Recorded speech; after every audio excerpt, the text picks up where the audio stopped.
Question আসে যে আমরা কি মাল্টিপল লাইনের ইকো করতে পারবো? Echo is basically print. হ্যাঁ, এটা বুঝলেই হচ্ছে। হ্যাঁ, অবশ্যই আপনি মাল্টিপল লাইনের ইকো করতে পারবেন। লাইক আই অ্যাম ইজা, দেন এটাকে আমরা করে নিই। ওকে, দেন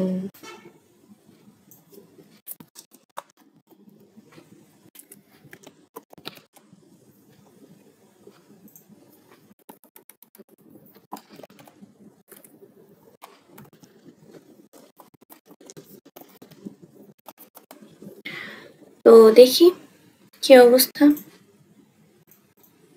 তো এখানে দেখতে পাচ্ছি যে প্রত্যেকটা লাইন একসাথে চলে আসছে।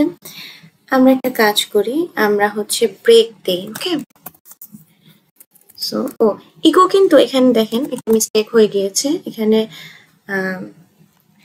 ক্যাপিটাল লেটার হয়ে গিয়েছে সবগুলো, বাট ইকো কিন্তু কেস সেন্সিটিভ। হ্যাঁ, এটা মনে রাখতে হবে। এখানে আপনি ক্যাপিটাল লেটারে এটা লিখতে পারবেন না।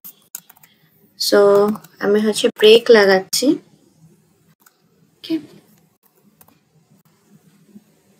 একটা ব্রেক চলে এসেছে। সি, ব্রেক চলে এসেছে। ওকে, সো এই ব্রেকটাই আমি এখানে,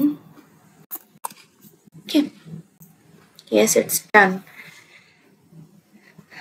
সো এখানে একটা কোয়েশ্চেন আসতে পারে যে ইকো কি ফাংশন হিসাবে আমরা লিখতে পারবো এখানে? হ্যাঁ, ইকো ফাংশন না বেসিক্যালি, বাট এখানে আমরা ইকো ফাংশন হিসাবেও লিখতে পারবো। কিভাবে? আমরা ওকে, is let's see, or এখানে দি হাই। ওকে, হাই। ওকে,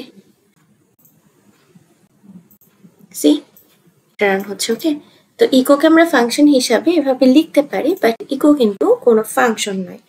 ঠিক আছে, এটা একটা অবভিয়াসলি এখানেও এটা ল্যাঙ্গুয়েজ কনস্ট্রাক্ট হিসাবে কাজ করছে, বাট ফাংশন না।